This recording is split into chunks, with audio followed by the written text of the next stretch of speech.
다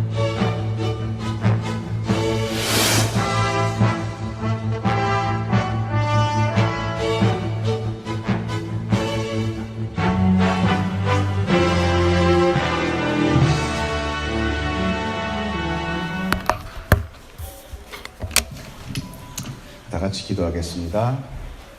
사랑이 많으신 하나님, 감사합니다. 오늘도 아버지 저희를 고아와 같이 내버려 두지 않으시고 아버지 이렇게 주님의 그 존전에 불러드리사 마치 아버지가 아이를 그 무릎 앞에 키우듯이 저희에게 말씀하시고 가르치시니 하나님 감사합니다. 우린 이방인이요 하나님과 전혀 관계없었던 자들이었는데 우리로 하여금 하나님을 아버지라 부르게 하시고 이렇게 모아서 하나님의 그 하늘의 진리를 깨달아 우리로 하여금 하늘 소망 갖게 하시니 하나님 감사합니다. 우리가 이 신앙 갖고 주님 보는 그날 끝까지 인내하며 나아갈 수 있는 믿음도 허락하여 주시옵소서. 감사하며 예수님 이름으로 기도드렸사옵나이다. 아멘. 여러분 축복합니다. 오늘 이 말씀은 우리가 계속 지금 누가복음에서 우리가 12장에서 길게 보았던 그것에 어찌 보면은 사람들의 반응, 이것을 특별히 얘기하고 있습니다. 우리가 그 앞에서 무슨 이야기를 우리가 공부했습니까? 너희는 복음에 대해서 화평케 되는 거 아니다. 복음은 생명이다. 그리고 너희들이 하나님의 심판 가운데 가기 위해서는 빨리 사탄에서 멀어져서 그리고 하나님과 화목해라. 우리가 살아가야 되는 모든 신앙생활은 바로 그겁니다.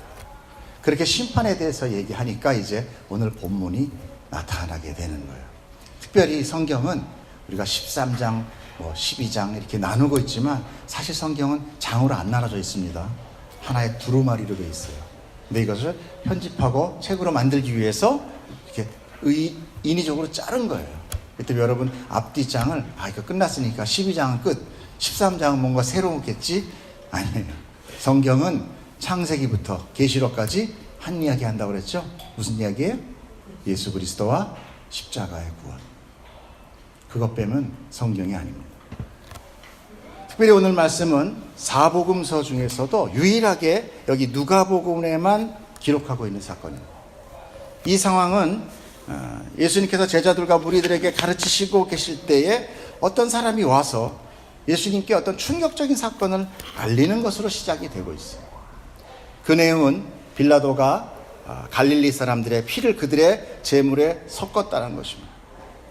여러분 유대인들의 제사가 얼마나 철저하고 유대인들이 얼마나 율법적인 거 알고 계시죠?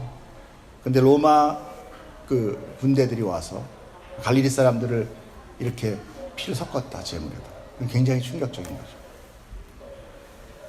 이 말의 의미는 더 정확하게 얘기하면 빌라도가 군인을 시켜서 갈릴리 사람 몇 명을 성전에서 죽였고 그들이 바치려 갖고 왔던 그 제물에 섞어버렸다는 거예요. 해박는 거죠. 우리가 예배를 드리면서 하나님께 순수한 것을 드려야 돼요. 의리에 속된 것을 섞으면 어떻게 돼요? 그건 속된 일이에요. 여러분 안에 성령이 오늘 예배 드리는 줄 믿습니다. 우리는 늘 어디로 생각이 흐르고 있어요? 세상의 것으로 흐르고 있잖아요. 우리의 마음을 붙들어서 중보하며 예배하는 것은 신령과 진정, 성령입니다. 예수님 당시에 그 유대 나라라는 것은 독자적인 나라가 아니었어요. 특히 로마에 정복된 식민지라는 사실을 우리는 알아야 됩니다. 그래서 로마의 통치자들과 그 유대 종교인들과의 그 반목이 엄청 강하게 대립하고 있었고 이런 유의 사건들은 아주 빈번하게 일어나고 있었던 것이죠.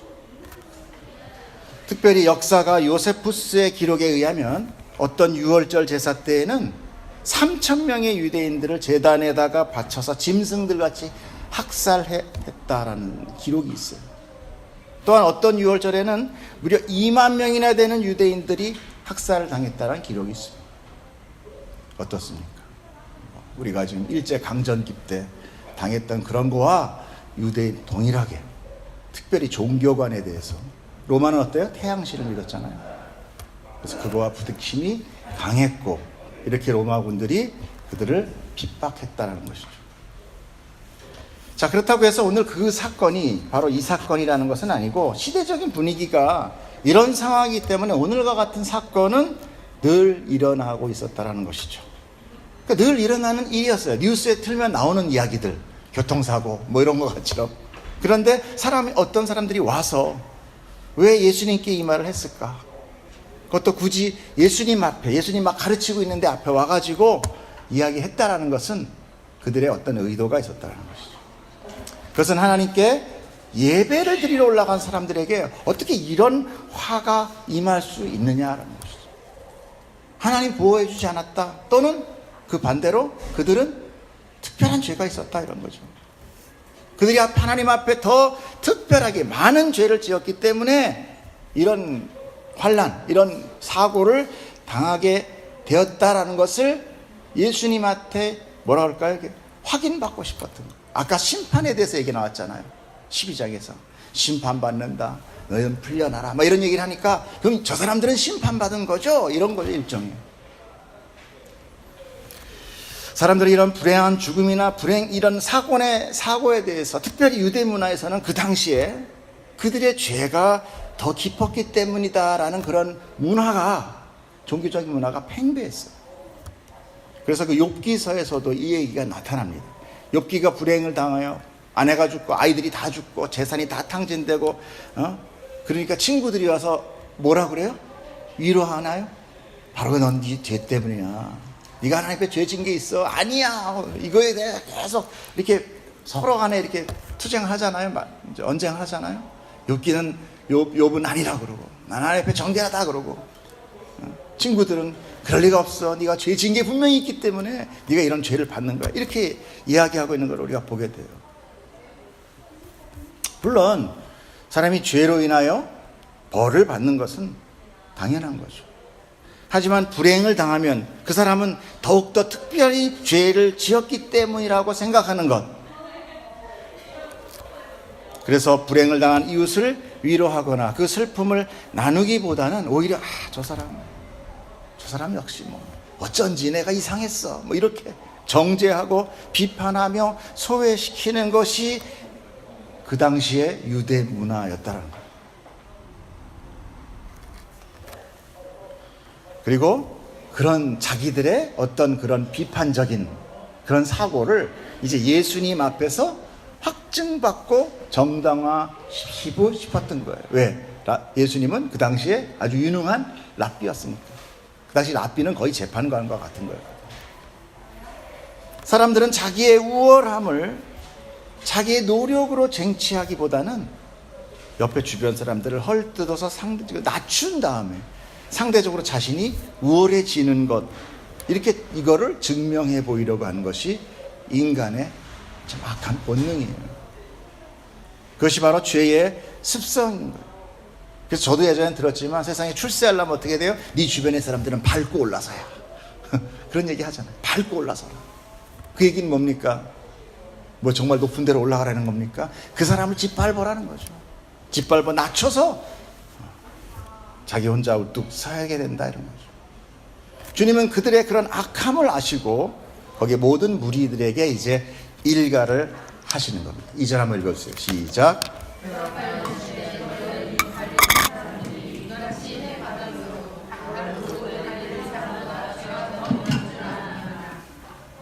너희가 다른 모든 갈릴리 사람보다 죄가 적은 줄 아느냐? 너희들의 죄는 그들보다 좀 덜한 줄 아느냐? 착각하지 마라. 결코 그렇지 않다. 그렇게 하시면서 바로 주님께서는 그가 처음에 사람이 와서 이야기한 거를 다시 한번 반복하면서 4절에 똑같은 사건을 반복합니다. 읽어주세요. 시작. 또 실로암에서 망대가 무너져 치어 죽은 18사람이 예루살렘에 거한 다른 모든 사람보다 죄가 더 있는 줄 아느냐? 너에게 이르노니 아니라. 너희도 만일 회개하지 아니하면 다 이와 같이 망하리라. 실로암에서 망대가 무너져 그것이 치어 깔려서 사람이 죽은 사고가 있었다는 거예요.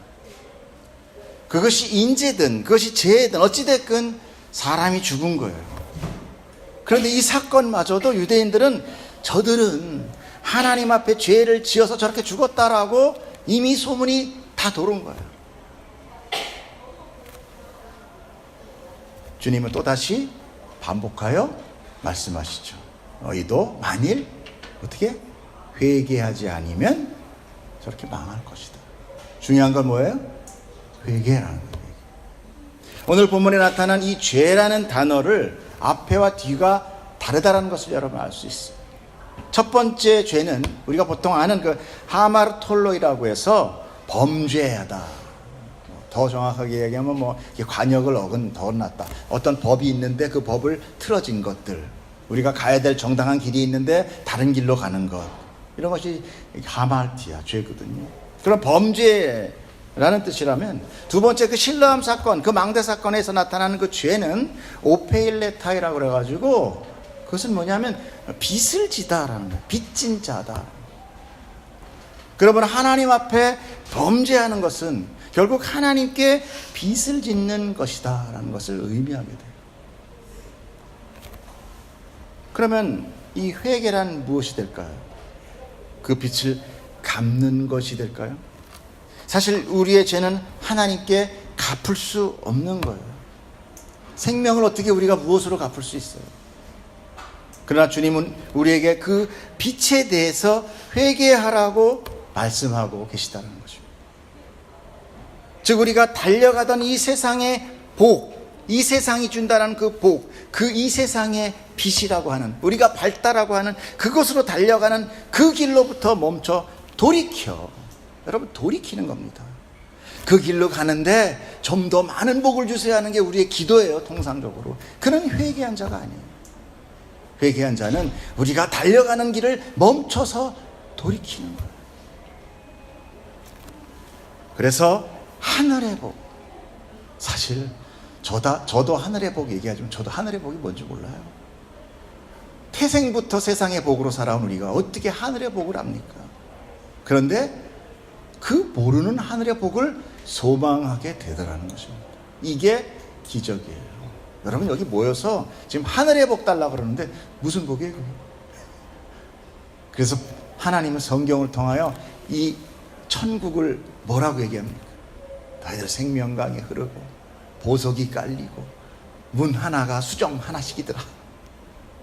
우리가 가장 값지다고 생각하는 게 뭐예요? 이 세상에 보석 아닙니까? 그러니까 그렇게 설명을 해드리는 거예요. 그랬더니 천국엔 다 보석밖에 없다고 생각해요.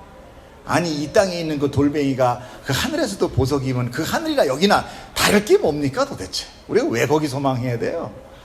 하나님이 우리가 알지 못하니까 알게끔 그림으로 설명해 주는 거예요. 아이들한테 우리 저기 가자. 어디 얼만큼 좋아? 아유 놀이터만큼 좋아. 이런 얘기가 똑같은 거예요. 이해하세요? 성경은 우리에게 한 이야기를 하지만 수많은 그 그림책으로, 수많은 설명으로 우리에게 다가갈 수 있게 하는 거예요. 그렇기 때문에 정작 우리가 처음에 성경을 택할 때는 어때요? 유치원과 같은 아이들입니다. 어린아이 같은 믿음이에요.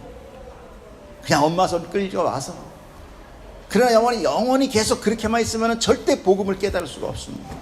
지난주에 우리가 얘기했던 바로 그런 죄, 심판, 이런 얘기가 여러분 받고 아멘 나와야 돼요. 그게 이제 중학교 단계예요. 늘 언제나 사탕 하나는 몇 개야? 사탕 둘 이러고 있을 거예요. 근데 모든 교회가 지금 다 유치원 수준이에요.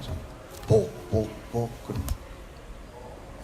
그러면 사람들은 수많이 몰려듭니다. 복 준다는데 싫어하는 사람이 어디 있어요? 근데 이제 중학교 들어가 고등학교로 올라가면 싫어해요. 왜? 인수분해 나오거든. 머리 쥐나기 시작해. 아이씨 재미있는 줄 알았어. 그랬더니 알고 보니까 이상해. 피타고라스 이런 거 나오고. 죄송합니다. 제가 거기까지 몰라서. 그리고는 뭐 잘못 시험 보면 매도 맞고. 옛날에는 어떻게 했어요? 위로해줬지. 잘할 수 있어. 근데 매도 맞고. 요즘 교회에서 뭐 매 때리면은 내가 교회가 여기밖에 없냐? 내가 그냥 쇠 깔린 게 십자가더라. 그러고 할 거예요. 그래서 안 자라는 거예요. 그래서 목사님들도 얘기 안 하는 거예요. 하면 다 떠나가니까.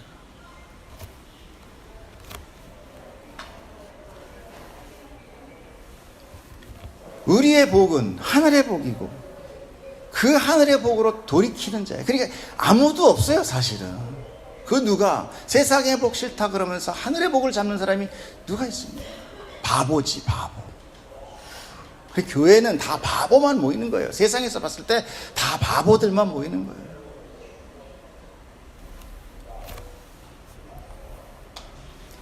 사람은 누구나 하나님의 생명의 빛을 진 자들입니다. 그런데 아담, 우리의 정말 그 최초의 우리의 조상, 믿음의 조상인 아담은 그 생명을 죄와 바꿔버린 거예요. 그러므로 이제 사람들은 하나님의 생명을 받아 주를 위해 살지 않고 누굴 위해 사는 자가 됐어요? 나를 위해 사는 자가 됐어요. 이게 다른 거예요. 이게 다른 거예요. 여러분, 그래서 신앙도 나를 위한 신앙이면 그게 아무리 하나님, 예수님 별거 다 불러도 그건 우상숭배예요. 그걸 분명히 하셔야 돼요. 여러분, 내가 이 믿음이 약해도 좋아요. 믿음 없어도 좋아요. 그러나 알 건 알아야 돼요. 알 건 알아야 돼요. 여러분, 생명, 내 목숨 아닙니다. 내 것 아니에요. 오늘날에도 사람들은 남의 불평을, 남의 불행을 그 사람의 죄라고 비판하고 있어요. 특별히 교회 안에 더 그렇습니다. 믿음 생활 잘했는데 망했대. 알지 못하는 무슨 죄가 따로 있나? 이상하네. 아프대. 사실은 가짜였나? 내가 가짜야. 누구 정죄할 거 없어요. 가끔 그러잖아요. 교회 불이 났대. 저기 어떻게 교회가 불이 나? 저런 재난을 어떻게 당할 수 있어? 하나님이 촛대 옮긴 데인가? 그건 분명히 우리의 판단입니다. 사람들이 그런 생각을 하는 것은 그래도 나는 쟤보다 낫다는 거예요. 우리 교회는 저 교회보다 낫다는 거예요. 근데 종교 생활 오래 하신 분이 더 많은 주변 사람들을 정죄하고 비판해요. 나는 그래도 1년에 한 번은 금식하는데 저놈은 저건 다닌데 금식도 안 하고. 여러분, 이것은요, 우리 인간 안에 본능적인 뭔가 죄가, 죄라고 얘기하지 맙시다. 아무튼 본능적인 뭔가 틀어진 인간상 있다라는 거예요. 그걸 증명하고 있는 것입니다. 그러므로 이 성경은, 예수님은 그 바로 사람들 안에 있는 그 잘못된 그 죄를 폭로시키는 거예요. 드러내 보이는 거예요. 여러분, 사람들은 자기의 잘못이 드러날 때, 자기 안에 뭔가 오염된 것이 드러날 때, 그것이 사람들 앞에 이렇게 딱 드러나지면 그게 아파요. 아프고 괴로워요. 힘들어요. 여러분, 근데 그게 나를 깨끗게 하는 거예요. 여러분 안에 있는 만약에 암덩어리가 있으면 계속 끼고 살 거예요? 쓰담쓰담 하면서? 병원 가서 이거 다 긁어내달라고 할 거 아닙니까? 아프니까 반만 합시다. 이런 사람 있어요? 아파, 반만 해. 힘들어. 그냥 반만 해. 그냥 요건 내가 데리고 살게. 이래요? 다 긁어주세요. 그러죠. 다 긁어주세요. 예수님은, 말씀은 우리 안에 있는 죄를 다 긁어내는 거예요. 뼈와 골수와 쪼개면서까지. 그러니까 말씀을 읽으면 아파야 돼요. 말씀을 읽으면 몸살이 나야 돼요. 영적 몸살이. 그동안 내가 살아왔던 모든 그 아직, 내가 살아왔던 그 표독함, 단단함이 다 깨져서 완전 분해돼가지고 그냥 하나님 앞에 흐물흐물해져야 돼요. 아니, 없어지는 거죠. 그래야 그 복음이 우리를 정말 정복하는 것입니다. 복음은 인간에 의하여 받아들이기도 하고 버려지기도 하는 게 아니에요. 복음은 뚫고 들어갑니다. 여러분 안에서. 여러분 삶 가운데 뚫고 들어가요. 하나님은 인간한테 절대 지지 않습니다. 결국 정복하고요. 우리는 자기 안에 불가능이나 죄를 인정하기보다는 선한 행위 몇 가지를 통하여 자기의 죄를 가리려고 아닙니다. 우리는 아무리 작은 죄라 할지라도 해결할 수 없어요. 그러므로 우리는 오히려 내 안에 숨어있는 죄를 드러나게 하였어. 하나님의 사랑과 예수 그리스도의 은혜 앞으로 가져가야 돼요. 그래야 그 은혜가 그 죄를 덮어주시는 것입니다. 그렇기 때문에 죄가 없다고 하는 자는 구원도 없어요. 그러므로 우리가 할 수 있는 것은 오직 예수 그리스도를 나의 구원자로 믿고 달려가던 세상의 그 길을 돌이켜 회개하는 것뿐이다. 다시 한번 정리합니다. 우리 앞에 배웠던 것들, 이제 곧 도래할 주님의 재림은 세상의 심각한 심판이 될 것이며, 복음은 결코 우리에게 화평만을 가져다 주기 위해서 주신 것이 아니며 생명을 위함이다. 그리고 너희가 성경의 진리를 깨닫는다면 이 마지막 때에, 이 마지막으로 가는 이 모든 이 말세 분별하도록 해라.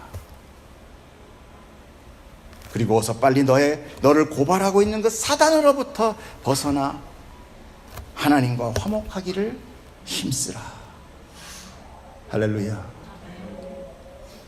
그러나 그걸 깨닫지 못하고 있는 자들은 삶 속에서 일어나는 모든 사건과 사고들을 통상 이런 복이고 이건 저주다라고 단정지어. 갈릴리 사람들이 성전에 있었다는 것은 그들이 제사를 드렸다는 거죠. 예배 드린 거예요. 예배. 오늘 우리와 같이 예배 드리고 있었던 거예요. 결국 그들은 예배를 드리다가 느닷없이 쳐들어온 로마군들에 의하여 칼로 처참하게 죽음을 맞은 거예요. 얼마나 비참한, 얼마나 심각한 얘기예요. 그러므로 이 사건은 충격적이 되는 것입니다. 그들이 예배 중에 죽임을 당한 것은 그들의 죄나 악함 때문이라고 단정하는 것은 착각이라는 거죠. 그런데 그거를 지금 누가 결정하고 있다는 거예요? 바로 사람들이 결정하고 있다. 여러분, 선과 악은 오직 하나님만 결정할 수 있는 거예요. 저 사람이 저렇게 착한데 왜 하나님 안 구할? 이게 바로 선악과를 따먹은 우리의 범죄예요. 우리가 저건 악해, 저건 선해를 구별하고 있거든요. 그래서 하나님께서 레위기를 통해서 음식에 대한 그 정결법을 주셨잖아요. 그 정결법이 정말 뭐 저건 부정하고 이건 정하다, 그게 아니에요. 우리 지금 다 먹고 있잖아요. 물론 예수님이 완성했기 때문에 먹고 있지만 하나님은 순종 훈련을 가리키는 거예요. 그 안의 뜻을 모르고 겉의 것만 따라가는 거, 이게 바로 율법주의예요. 이게 행위주의예요. 종교 행위예요. 여러분, 그 종교라는 그런 그릇 안에 담긴 그 보물을 여러분이 볼 줄 아셔야 돼요. 그러므로 아담이 범한 이 선악과라는 것, 바로 그 모든 것을 하나님이 아닌 자기가 결정하기 시작했다는 것이고, 그 죄가 정령 죽어야 될 죄란 거예요. 여러분, 가끔 그러잖아요. 선악과를 보통 뭐로 표현해요? 사과 뭐 이러잖아요. 그죠? 사과 하나 따먹었다고 그래. 아유, 하나님 정말 아유, 하나님은 무슨 치사해. 뭐 선악과 하나 따먹었다고 또 죽여 그걸. 아유, 세상에. 근데 그건 굉장히 심각한 의미가 그 안에 숨어 있다는 거예요. 그러므로 그들의 죽음은 어떤 개인적인 죄악이나 불신이 아니라 이 세상 전체의 타락을 의미하는 거예요. 그 선악과 안에. 그래서 오직 그 저주 속에서 돌이켜 회개하는 자만이 그 멸망에서 벗어날 수 있는 유일한 길이다라는 것입니다. 결국 우리는 모두 다 죄인인 것입니다. 창세기 아담의 죄는 우리 모두에게 전가되었기 때문에 그래요. 그 죄의 값은 죽음이었습니다. 다시 한번 상기하면서 창세기를 보겠습니다. 시작.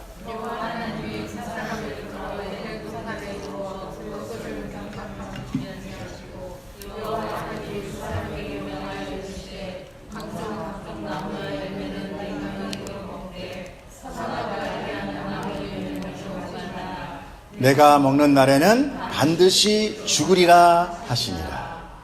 아멘. 여기서 반드시 죽으리라 원어를 보면요, 죽고 또 죽으리라 이렇게 나와 있어요.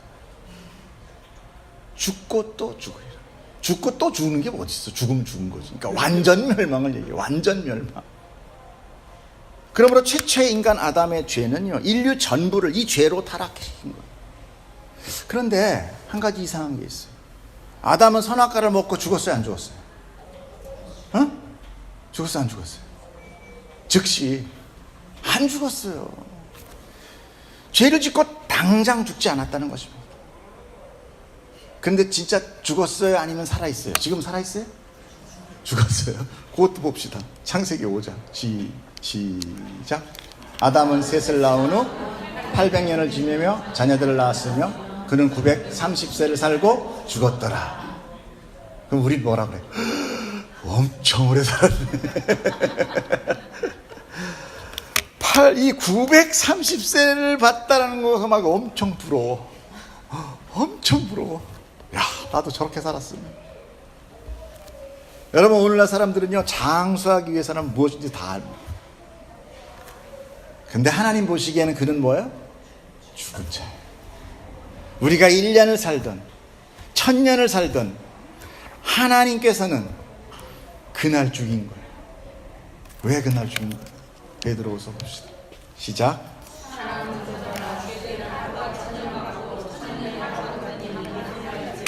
아멘.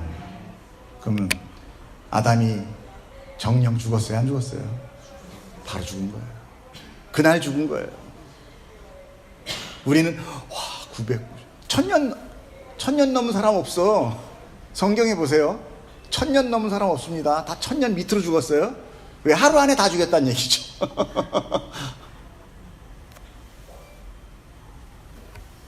이 이야기가 정말 하루가 정확하게 1000년이라는 얘기일까요? 이 얘기는 영원 속에 존재하시는 하나님께서 그 모든 시간은 그저 찰나에 불과하다. 찰나에 불과하다. 제가 그래서 찰나라는 뜻을 한번 찾아봤어요. 어디서 찾아봤겠어요? 대한민국 국립국어원 표준 대사전. 그래, 틀림없잖아요. 거기 뭐라고 나와 있었냐면 찰나란 어떤 일이 발생하는 그 순간, 이렇게 돼 있어요. 어떤 일이 발생하는 그 순간. 그러니 아담은 선악과를 따먹는 그 순간 죽은 거예요. 그럼 왜 아담을 900년간 더 살고, 우리는 왜 좀 짧긴 하지만 한 7, 80, 요즘은 90살까지 사시는데 그런 시간을 살고 있는가? 궁금하지 않아요? 죄 졌는데 다 죽어야지. 죽었으면 이 고생스러운 인생도 안 살 텐데, 먹고 살라고 고난도 안 할 텐데. 그것이 바로 하나님의 경륜이요 뜻인 거예요. 그 시간은 우리가 자기를 위하여 유익하고 발전적인 삶을 살아서 정말 잘 먹고 잘 사는 그 시간이 아니라 뭐 하는 시간이에요? 아멘. 바로 회개할 수 있는 시간을 허락하신 거예요. 할렐루야. 하나님은 은혜예요. 하나님은 죄로 인해 죽을 자를 회개라는 것을 통해 은혜를 주기 위한 통로를 남겨놓으셨다는 거죠.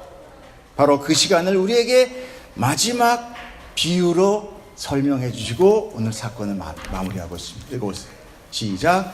이에 비유로 말씀하시되 한 사람이 포도원에 무화과 나무를 심은 것이 있더니 와서 그 열매를 구하였으나 얻지 못한지라 포도원 지게에게 이르되 내가 3년을 와서 이 무화과 나무에서 열매를 구하되 얻지 못하니 찍어버리라. 어찌 땅만 버리게 하겠느냐. 대답하여 이르되 주인이여 금년에도 그대로 두소서. 내가 두릅하고 거름을 줄이니 이후에 만일 열매가 열면 좋거니와 그렇지 않으면 찍어버리소서 하였다 하시니라. 아멘. 이제 이 얘기가 왜 비유로 붙었는지 이해 가시죠? 아멘. 이제 공부 끝. 이제 오늘 자, 이 비유에서 포도원 주인은 누구겠어요? 그 당시에 포도원은 유대 사람들이 주로 하는 게 포도 농사였거든요. 그러니까 포도원 주인은 하나님이시겠죠? 그죠? 하나님. 그리고 거기 나오는 이 무화과 나무는 뭐예요? 그 당시로 봐서 이스라엘이란 말이에요. 그죠? 이스라엘 민족. 지금은 뭐예요? 교회. 그렇죠? 그들은 정령 죽으리라는 이 심판으로 멸망의 위에 닥친 자들이에요. 뭐라고 그랬습니까? 찍어버리라. 3년 동안 했는데 찍어버려. 3년은 무슨 수? 하나님의 수. 하나님의 시간. 그 아담이 그 에덴 동산에 있었던 시간이에요. 어떻게 보면. 근데 얘가 어떻게 했어요? 선악과 따먹어버렸잖아. 죽어야 되는 거야. 그 얘기를 지금 하고 있는 거예요. 찍어버리라는 명령입니다. 이것은 영원한 파멸을 의미해요. 바로 죽음이에요. 그런데 누가 나타납니까? 포도원 지기, 농사하는 포도원 지기가 이 심판에, 이 극적인 절대 절명의 이 위기에 싹 끼어드는 거예요. 그리고 어떻게 해요? 1년만 더 기다립시다. 그게 바로 예수 그리스도. 예수님은 금년이라는 한 해, 물론 한정된 시간을 허락해 달라고 간절히 부탁하고 있습니다. 그 시간이 지나도 열매가 좋지 않다면 그때 지금 내려질 심판을 행하십시오. 그날이 재림의 심판이고 최후의 시간입니다. 우리가 지난주에 예수님이 오셔서 뭐라고 그랬어요?